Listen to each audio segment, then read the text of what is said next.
একজন সাধারণ দর্জি, তার কাচি জ্বলে কাপড়ে, চোখ থাকে জীবনের ছোট ছোট স্বপ্নে।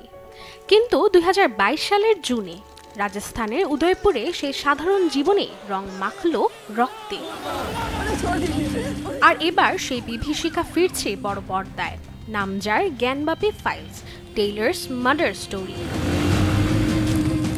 রাজস্থানের উদয়পুরে নিজ দোকানে বসে কাজ করছিলেন ৪৮ বছর বয়সী দর্জি কানহাইয়ালাল সাহু। হঠাৎ দুজন ব্যক্তি দোকানে ঢুকে পড়ে দিনের আলোতে হত্যা করে তাকে। হত্যার কারণ ছিল একটি ফেসবুক পোস্ট, যেখানে নুপুর শর্মাকে সমর্থন করে একটি আপাত নিরীহ বক্তব্য। কিন্তু অনেকেরই চোখে তা দেখা গিয়েছিল ধর্মীয় অবমাননা হিসেবে।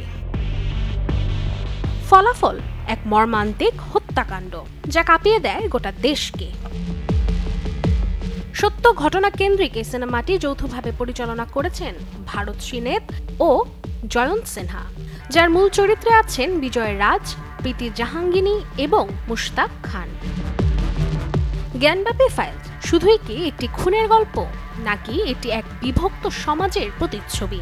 এই সিনেমা কি সাহসী এক প্রয়াসও, নাকি আগুনে ঘি ঢালার চেষ্টা? ২৭ জুন বড় পর্দায় মিলবে তার উত্তর, কারণ এদিনেই মুক্তি পেতে যাচ্ছে সিনেমাটি। Desk report, channel 24।